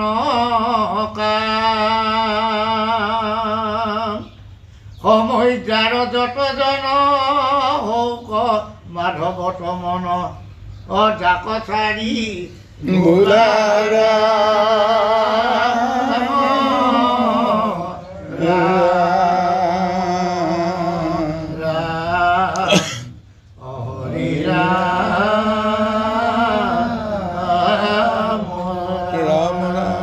জয় কৃষ্ণ।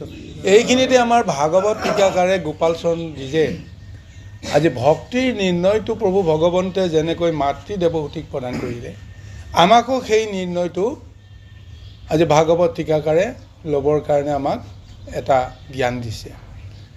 যিজন প্ৰভু ভগৱন্তে সমস্ত ভক্তক বুজিব পৰাকৈ ভক্তিক ভাগ ভাগ কৰি সহজ সৰলভাৱে বুজাবৰ কাৰণে প্ৰযত্ন কৰি শেষত যিটো নিৰ্ণয় দিছে, ভক্তিৰ যিটো নিৰ্ণয়, সংসাৰ যদি তুমি তৰিব লাগে, সংসাৰৰ বিষয়ৰ পৰা তুমি যদি মুক্ত হ'ব লাগে, আৰু যদি সঁচাকৈ সুখ আৰু আনন্দৰে পৰমানন্দ ভাৱনাটো লৈ তুমি যদি সংসাৰৰ পৰা মুক্ত হ'ব লাগে, তেতিয়াহ'লে সগুণ ভক্তি তুমি ত্যাগ কৰিব লাগিব।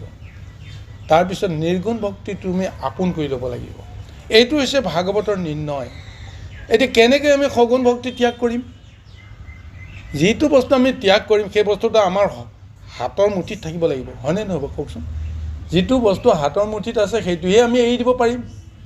যিটো আমি ধৰিবই পৰা নাই সেইটোক যদি মই ত্যাগ কৰিলোঁ বুলি পেলাই কওঁ, হ'বনে বাৰু? নহ'ব। সেইটো আচলতে ত্যাগ নহয়। কাৰণ যিটো বস্তু তোমাৰ শক্তিৰ বাহিৰত আছে সেইটো কেতিয়াও তুমি তাৰ পৰা তুমি আঁতৰিলোঁ বুলি তুমি ক'ব নোৱাৰা, হয়নে? চুবাবলৈ যাৰ দাঁতেই নাই সি যদি কয় যে মাছ মাংস খোৱা বাদ দিলোঁ, কুঁহিয়াৰ নাৰিকল খোৱা বাদ দিলোঁ, ত্যাগ কৰিলোঁ, এইটো ত্যাগ নহয়।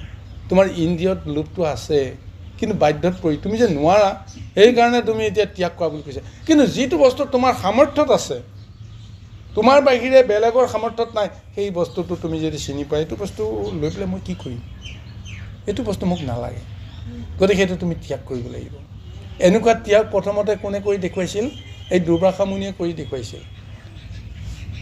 যেতিয়া স্বয়ং শিৱই যেতিয়া তেওঁক বৈজয়ন্তী মালাপাত দিছিল, বৈজয়ন্তী মালাপাত শিৱই দিলে যেতিয়া তেওঁতো নলওঁ বুলিতো ক'ব নোৱাৰে, কাৰণ শিৱকে আৰাধনা কৰি আছিলে। শিৱক আৰাধনা কৰোঁতে শিৱই আহি তেওঁক যেতিয়া সন্তুষ্ট বৈজয়ন্তী মালাপাত দি দিলে, তেওঁ বৈজয়ন্তী মালাপাত এতিয়া শিৱৰ পৰা সভক্তিৰে লৈ তেওঁ বৰ দুখ মনেৰে এতিয়া অকলে আহি আছে। মই বৈজয়ন্তী মালাপাত লৈ কি কৰিম? তেওঁ জানে বৈজয়ন্তী মালাপাতেৰে কি কৰিব পাৰে। তিনি তৈলোকৰ গোটেই বিষয় সম্পদৰ অধিকাৰ বৈজয়ন্তী মালাৰ জৰিয়তে পাব পাৰে। পঞ্চভূতক বশীভূত কৰি এটা সম্পত্তিত ৰূপান্তৰ কৰিব পৰা ব্যৱস্থাখিনি বৈজয়ন্তী মালাৰ জৰিয়তে হয়। তেতিয়া তেওঁ আহিছে, মইতো এজন মানে ঈশ্বৰ সাধকহে, মোৰতো বিষয়ৰ লগত মোৰ সম্বন্ধ নাই। তেতিয়াহ'লে এইডাল মোৰ হাতত থাকিলে কাৰো কল্যাণ নহ'ব, মোৰোতো অকল্যাণ হ'বই, কাৰণ জগতৰো কল্যাণ নহ'ব। গতিকে তেওঁ ভাবি আছে মই কাক দিম, কাক দিম। তাৰপিছত যেতিয়া চকুৰ আগত দেখিছে সিফালৰ পৰা যে ইন্দ্ৰই বৰ ৰং ৰহস্য কৰি সমতল কৰি আহিছে, দুৰ্বাসাৰ মনত সেইটো ভাৱনা নাই। দুৰ্বাসা ভাবিছে এইজনটো স্বৰ্গৰ অধিকাৰী, স্বৰ্গৰ অধিকাৰী মানে তিনি তৈলোকৰ অধিকাৰী। তিনি তৈলোকৰ অধিকাৰীজনক যদি এই সম্পদৰ অধিকাৰটো দিয়া যায়, তেতিয়াহ'লে জগতৰ কল্যাণ হ'ব। গতিকে মুহূৰ্ততে সিদ্ধান্ত কৰিলে মই এই বৈজয়ন্তী মালা মই ইন্দ্ৰকে দিম। ইন্দ্ৰই তেওঁ কেনেকৈ গ্ৰহণ কৰিলে নকৰিলে সেইটো তেওঁৰ কথা, কিন্তু তদ্ৰূপ এতিয়া দুৰ্বাসাৰ মুনিৰ হাতৰ মুঠিত আছে স্বৰ্গৰ সমস্ত সম্পদৰ অধিকাৰী। তেওঁ যদি ইচ্ছা কৰাহে ইন্দ্ৰকো হাতাও কৰি দিব পাৰিলেহেঁতেন, তেওঁ তিনি তৈলোকৰ তেওঁ ৰজা হ'ব পাৰিলেহেঁতেন, কিন্তু তেওঁ নিজকে চিনি পালে মোৰ সেইটো কাম নাই। গতিকে এই বৈজয়ন্তী মালা মোৰ লগতো থকাৰ কোনো কাম নাই। গতিকে তেওঁ সেইটো মুহূৰ্তৰ ভিতৰত সিদ্ধান্ত ল'লে, মই উপযুক্তজনক মই এই বৈজয়ন্তী মালা প্ৰদান কৰিব লাগিব। তদ্ৰূপ আমাৰ ভক্তসকলেও যিটো বস্তু ত্যাগ কৰিব, নিজৰ শক্তিৰ অধীনত থকা বস্তুটোহে ত্যাগ কৰিব পাৰে। ইন্দ্ৰই যেতিয়া ক'ব, মনে যেতিয়া ক'ব, আত্মাই যেতিয়া ক'ব যে অসাধ্য ভক্ষণ কৰাটো মোৰ কাৰণে ভাল নহ'ব, কাৰণ এইটো ঈশ্বৰে নিবিচাৰে। কিয় নিবিচাৰে? স্বয়ং ঈশ্বৰ পুৰুষে কিবা বেয়া বস্তু বিচাৰিব নেকি? সেই ঈশ্বৰ পুৰুষজন ক'ত আছে? জগতত থাকক নাথাকক বেলেগ কথা, কিন্তু মোৰতো আত্মাতে সেইজনে ৰৈ আছে। মই যি দ্ৰব্য দিম, গতিকে সেই দ্ৰব্যৰ ভোগটো তেওঁহে পাব। তেওঁৰ কাৰণতে মই যজ্ঞৰ দ্ৰব্য বুলিহে আচলতে আমি আহাৰ প্ৰসাদ হিচাপে গ্ৰহণ কৰিব লাগে। কিন্তু আমি ৰাক্ষস বৃত্তিৰে যদি গু গাখে যদি গিলিবলৈ যত্ন কৰোঁ, তেতিয়াহ'লে ঈশ্বৰে সেইটো ভোগ মানে কেতিয়াও গ্ৰহণ নকৰে। ঈশ্বৰে যি আহাৰ গ্ৰহণ নকৰে, সেই আহাৰ যদি আমি গ্ৰহণ কৰোঁ, তেতিয়াহ'লে দেহৰ বিকাৰ হ'ব, ব্যাধিয়ে পাব। কিন্তু ঈশ্বৰে বিচৰা আহাৰটো যদি ঈশ্বৰে পায় আমাৰ দেহত থাকিয়ে, সেই দেহটো কেতিয়াও ব্যাধিয়ে নাপায়। এই কথাটো আমি কিন্তু বিজ্ঞান তত্ত্বই আমি সকলোৱে বিশ্লেষণ কৰিব লাগিব। গতিকে আমি ভাগ ভাগ কৰি বিচাৰি দিয়াৰ প্ৰয়োজন নাই যে অমুক নাখাবা, তমুক নাখাবা, তমুক নাখাবা, তমুক নাখাবা বুলি কৈ কাৰোবাৰ আত্মাত কেতিয়াও আঘাত দিয়াৰ প্ৰয়োজন নাই। কিন্তু থোৰতে আমি ক'ব পাৰোঁ, যি আহাৰ ভগৱন্তে গ্ৰহণ নকৰে সেই আহাৰ যদি খাওঁ, তেতিয়াহ'লে নানা ব্যাধিয়ে পাব। তাৰ পৰা কিন্তু ভগৱন্তেও আমাক সহজতে কৃপা নকৰে, কৰ্মফল আমি ভুগিবই লাগিব। খোৱাটো এটা কৰ্মফলে দিয়কচোন, অখাদ্য ভক্ষণ কৰাটো এটা কৰ্ম নহয় জানো বাৰু? গতিকে আমি তাৰ পৰা সাৱধান হ'ব লাগে। আৰু সেই কথাটোকে আজি ভাগৱত টীকাকাৰে কৈ আছে, দেখা কেন কৃপা কৰি আপুনি কহন্ত কৰি ভকতিৰ নানা ভাগক কৰি। এই যে ভকতে কেনেকৈ উদ্ধাৰ পাব পাৰে তাৰ তত্ত্বটো কিমান কৃপা কৰি ভগৱন্তে নিজৰ সম্বন্ধে কৈ আছে। কিয় কৈ আছে? তোমাক ক'লে হয়তো জগতে উপকাৰ পাব। ভকতৰ জৰিয়তেহে ভগৱন্তে লীলা কৰে, অভকতৰ জৰিয়তেতো ভগৱন্তে লীলা নকৰে। আৰু এই মুহূৰ্তত ভগৱন্তে একমাত্ৰ তেওঁৰ একান্ত ভক্ত বুলি গণ্য কৰিছে কাক? মাতৃ দেৱহূতি। কাৰণ কৰ্দমকো সেইটো কৃপা কৰা নাই। কৰ্দমক জ্ঞান দিছে, ধাৰণা দিছে, ভক্তি তত্ত্বখিনি দিছে, আৰু তেওঁ ভাবিছে যে মোৰ সংসাৰত কাম নাই, মই যাব লাগে। সংসাৰত যদি তোমাৰ কামেই নাই, তেতিয়াহ'লে তোমাক এই তত্ত্বখিনি কথা কৈ কি লাভ আছে? কথাটো হয়নে নহয়? গতিকে যাৰ কাম আছে, এতিয়া দেৱহূতিয়ে ক'লেতো মই সংসাৰতে থাকিব লাগিব, কেনেকৈ থাকিম? সুখী হৈ থাকিম, তুমি নহ'লেও যেন মই সুখী হৈ থাকিব পাৰোঁ, এই জ্ঞানটো আছে। গতিকে ভগৱন্তে ক'লে নহয়, এই জ্ঞানটো মই তোমাক দিলেহে তোমাৰ জৰিয়তে বাকী সকলোৱে পাব।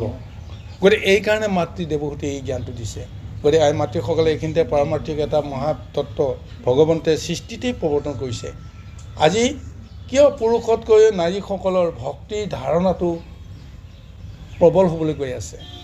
কাৰণ প্ৰথম ভগৱন্তে নিজৰ যি সাংখ্য জ্ঞানৰ তত্ত্ব, আত্মজ্ঞানৰ তত্ত্ব পুৰুষক নিদি তেওঁ নিজ মুখে তেওঁ নাৰীকে দিছিলে। মাতৃস্বৰূপা নাৰীকে তেওঁ এই জ্ঞানটো দিছিলে। কিন্তু অন্য স্বৰূপা নাৰী কিন্তু দিয়া নাই দেই, হয়নে নহয় বাৰু? মাতৃস্বৰূপা নাৰীক এই জ্ঞানটো দিলে জগতৰ কি কল্যাণ হ'ব? তেওঁ সৎ সন্তান উৎপাদন কৰিব, সৎ ভাৱনা সন্তানক তেওঁ প্ৰদান কৰিব পাৰিব, আৰু সেই সন্তানেই ভৱিষ্যতে এটা সুন্দৰ এটা ভক্তিৰ পন্থ বা উদ্ধাৰৰ পন্থ এটা, জীৱৰ উদ্ধাৰ পন্থ এটা নিশ্চয় প্ৰৱৰ্তন কৰিব।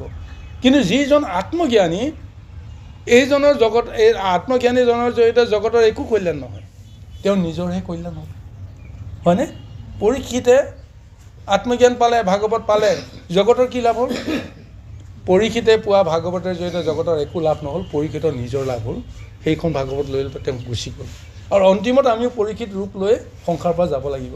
কিন্তু সংসাৰত থকা সময়লৈকে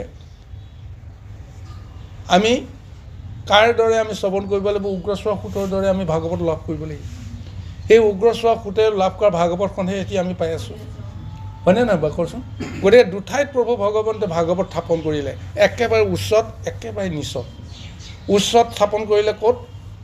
ৰাজসিকভাৱে ক্ষত্ৰিয় বৰ্গত, তিনি গুণৰ তিনিটা বৰ্ণৰ মাজত ব্ৰাহ্মণসকলটোতো উচ্চই, তেওঁ ভগৱন্তৰ লগতে থাকে, কিন্তু একেবাৰে মায়াৰ লগত সম্বন্ধ থকা যে ক্ষত্ৰিয়, শূদ্ৰ আৰু বৈশ্য। গতিকে ক্ষত্ৰিয়ক ৰজাৰ ওপৰত এই ভাগৱত প্ৰদান কৰি তেওঁ উদ্ধাৰ কৰিলে, আৰু একেবাৰে নিচত ক্ষুদ্ৰত এই ভাগৱত তেওঁ কি কৰিলে? তেওঁ মানে ৰুই থৈ গ'ল। ভাগৱতৰ পুলিটো তেওঁ একেবাৰে নিচত সূতৰ জৰিয়তে তেওঁ ৰুই থৈ গ'ল, আৰু সেই ভাগৱতৰ বৃক্ষৰ ফলহে আমি সকলোৱে পাই আছোঁ। গতিকে এই শুদ্ধ প্ৰকাৰে ভগৱন্তে জগতক কৃপা কৰিবৰ কাৰণে প্ৰযত্ন কৰি নিজৰ জ্ঞান তত্ত্বটো প্ৰদান কৰিছে, আৰু সেইকাৰণে ভগৱন্তে যে আমাৰ দেহৰ পৰা সহজতে কেউ এৰি থৈ নাযায়, এই কথাটোকো ইয়াতে তত্ত্বটো আছে যে তেওঁ বাৰে বাৰে বাট চাই থাকে সদায়, তেওঁ মোক চিনি পাওক, মই তেওঁক কৃপা কৰিব পাৰোঁ নেকি? পূৰ্বজন্মত তেওঁ ইমানখিনি তেওঁ মানে কুসংস্কাৰ কৰিলে, তেওঁ বহুত বেয়া বেয়া কৰ্ম কৰিলে, তেওঁ মোক যদি চিনি পায় এইটো জন্মত, তেতিয়াহ'লে মই তেওঁক সৰ্বসংস্কাৰৰ পৰা মুক্ত কৰিব পাৰিম।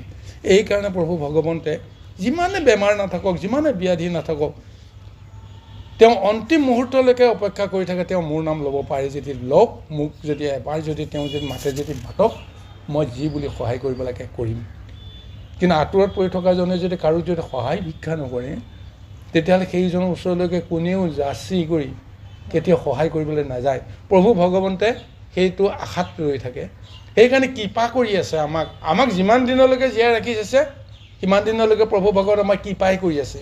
আমি এই কথাটো কিন্তু আধ্যাত্মিকভাৱে বুজিব লাগিব দেই আইসকল। গতিকে সেইকাৰণে কৈছে ভাগৱতৰ এই তত্ত্বত কৈছে, নমো দীনবন্ধু নমো দীনবন্ধু কৃষ্ণদেৱ কৃপাকেন্দু তজু পাৱে পখিল শৰণ।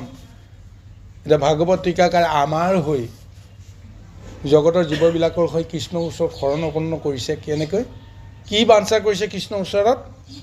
যে গুণময় ভক্তিচয় স্বপ্নটো নহো কমূৰ এহি মানে কৰোঁ প্ৰাৰ্থনা। গুণময় ভক্তিৰ জৰিয়তে যিহেতু আমি তৰিবই নোৱাৰোঁ, গতিকে এই ভাৱনাত যেন আমি আসক্ত হ'বৰ কাৰণে সপোনতো যেন নাভাবোঁ, তুমি যেন কৃপা কৰা। কাৰণ ভাবে কোনে? ভবাই কোনে? ভগৱন্তেহে ভবায়। চিত্ত বুদ্ধিৰ যিটো চেতনা দিব, কোনে দিব? তেওঁহে দিব। গতিকে আজি ভাগৱত টীকাকাৰৰ জৰিয়তে আমি এই জ্ঞানটো পাব লাগিব। আমিও ভগৱন্তৰ ওচৰত, হে প্ৰভু, তুমি যেন কোনো দিন কু কথা, কু মাত, কু ভাৱনা মোক যেন তুমি প্ৰদান নকৰা, কাকো যেন বেয়া কথা ক'ব লগা নহয়। কিন্তু কেতিয়াবা আমি সেইটো কথা ঈশ্বৰৰ ওচৰত পুতি কৰিছোঁনে বাৰু? মোৰ মুখেৰে কোনো দিন হে প্ৰভু বেয়া কথা নোলাওক, বেয়া কাম নহওক, এই ত্ৰুটিটো আমি কৰিব পাৰিব লাগিব। তাৰপিছতহে আমাৰ সংস্কাৰটো মুক্ত হ'ব। কিন্তু আমি তাৰ পৰিৱৰ্তে কি কৰোঁ, সৎসংগ বিচাৰোঁ, কিন্তু আমি সুখ শান্তিও বিচাৰোঁ, ঐশ্বৰ্য বিভূতিও বিচাৰোঁ। সুখ শান্তিৰ বিষয়টোতো ভগৱন্তৰ ওপৰতহে নিৰ্ভৰ কৰিব। গতিকে আমি বিচাৰি ফুৰিলে পাম জানো? অন্তৰ্যামী প্ৰভু ভগৱন্তে জানে কাক কি দিব লাগে। সুখ দুখ হয় এই দুটা বস্তু কোনেও কাপোৰ দিব নোৱাৰে, হয় এইটো নিজা। হয় হয়, আমিতো বিচাৰি ফুৰোঁ দুখটো। এতিয়া এই গৌৰৱানী আয়োগৰ মাজত কৈ গৈছে হয় যে আমাৰ ল'ৰা ছোৱালীবিলাক এনেকুৱা তেনেকুৱা পিতৃ মাতৃ, এইটো হ'ল গাৰ্জেনৰ দুখ আছে। তাৰমানে পিতৃ মাতৃ এই অৱস্থাৰ সময়ত যেতিয়া এটা আত্মা গৰ্ভত থাকিব, সেই সময়টোত যদি পিতৃ মাতৃ যদি বেয়া হেৰিত যায়, সেই সন্তানো সেই বেয়া হেৰিতে যাব। আমাৰ সেইবিলাক সেই দুখ নহয় জানো? কৃষ্ণ আপোনাৰ আয়ুষ্য বৃদ্ধি হওক প্ৰভু। এইখিনিতে আমি থোৰতে এটা কথাই ক'ম আৰু, এতিয়া আমি সদায় আনৰ দুখটো চাবলৈ বৰ সহজ পাওঁ নহয়। সেইটো অমুকৰ দুখ, অমুকৰ দুখ, অমুকৰ দুখ, নিজৰ দুখটোৰ কথা আমি চিন্তা নকৰোঁ। কিন্তু ভগৱন্তে কৈছে যে জীৱবিলাকক কিয় অসংস্কাৰী ৰূপে, কিয় সুসংস্কাৰী হিচাপে এনেদৰে বিভাগ কৰি কৰি কাৰোবাক থান দিয়ে। এটা পূৰ্বজন্মৰ সংস্কাৰ আছে। ভগৱন্তে জানে যে এইটো জীৱক কাৰ ওচৰলৈকে পঠিয়াম, যাৰ ওচৰলৈকে পঠিয়াম সেইমতে তেওঁ ফলভোগটো কৰিব লাগিব। গতিকে আজি আমি পিতৃ মাতৃক দুখিছোঁ, পিতৃ মাতৃক দুখিলে নহ'ব। কাৰণ সেই জীৱটোৱে যিটো বাঞ্ছা কৰি সংসাৰলৈ আহিবলৈ বিচাৰিছে, ভগৱন্তে নিৰ্দেশ দিছে এইটো কাৰ ঘৰলৈকে পঠাম, যে অমুকৰ ঘৰলৈকে পঠাম, কাৰণ অমুকৰ ঘৰতহে তেওঁ এইখিনি পাব। গতিকে অত্যন্ত বিষয়জন, অত্যন্ত কামুকজনক, তেওঁৰ সতি সন্ততি বাঞ্ছা কৰি যিটো কৰ্মক লিপ্ত হৈছে, গতিকে তেওঁকো এটা ফল দিব লাগিব নহয়। সি ভাল ফল বেয়া ফল একো তেওঁ গম নাপায়। ভগৱানে সিদ্ধান্ত কৰি দিছে এই সন্তানটোক তালকৈ দিওঁ। যদি তেওঁৰ দৰে যদি দুষ্ট কৰ্ম যদি কৰিব লাগে, তেতিয়াহ'লে দৈত্য দানৱ আসুৰিক ভাৱনাযুক্ত লোকৰ মাজলৈকে সেই সন্তানটোক পঠিয়াই দিয়ে। এয়া ভগৱন্তৰ ইচ্ছাত আছে। পিতৃ মাতৃয়ে কিয় তেওঁ ভাবুক নহয়, কিয় কামুক হ'ল, সেইখিনি সময়তে তেওঁৰ জন্ম। ভগৱন্তে সেই পৰিস্থিতিটো নিৰ্ণয় কৰি দিছে যে এইটো জীৱক এই পৰ্যায়লৈকে লৈ যাব লাগিব। গতিকে তেওঁ জন্মখনটো বেয়া হ'ল বুলি আমি এতিয়া নিৰ্ণয় কৰি আমি দুখ কৰিছোঁ নহয়। ভগৱন্তে জন্মখনটো তেওঁ বেয়া কৰিয়ে দিছে। কৰ্মফল আছে, হয়। সেইকাৰণে বেয়া ভাৱনা থকা লোকৰ ঘৰত তেওঁ জন্ম দিছে। গতিকে সেয়া ভগৱন্তৰ ইচ্ছা। কিন্তু তাৰ ভাগৰ ওপৰতো খনটো নিৰ্ণয় কৰিছে ভগৱন্তে।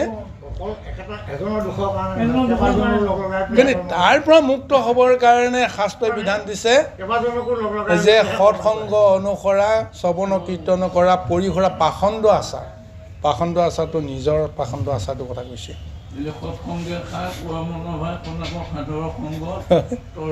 হয়, গতিকে ইয়াৰ বাহিৰে বেলেগ পন্থা নাই। গতিকে গুৰুসকল, জীৱই সংস্কাৰ মতে যদি বেয়া ৰূপে যদি তেওঁ যদি কৰ্ম কৰিব লাগে, তেওঁ বেয়া ৰূপে তেওঁ আহিবলৈ বাধ্য। এয়া ভগৱন্তৰে সিদ্ধান্ত। আমি দুখী লাভ নাই। আজি এতিয়া দেৱহূতি মাতৃৰ দুখা নাই। সেইটো এটাই কৈছে যে তেওঁলোকে মায়াত মজি আছে কাৰণে নিজকো চিনিব পৰা নাই, গুৰু গোসাঁই চিনিব পৰা নাই, পিতৃ মাতৃ চিনিব পৰা নাই। এইটো দুখটো কাৰ? তেওঁলোককতো দিবলৈও নাই। তেওঁ মায়াত মজিলেই। পানীত ডুবি কক বকাই থকাজনক আমি গালি পাৰি থাকিলে হ'বনে?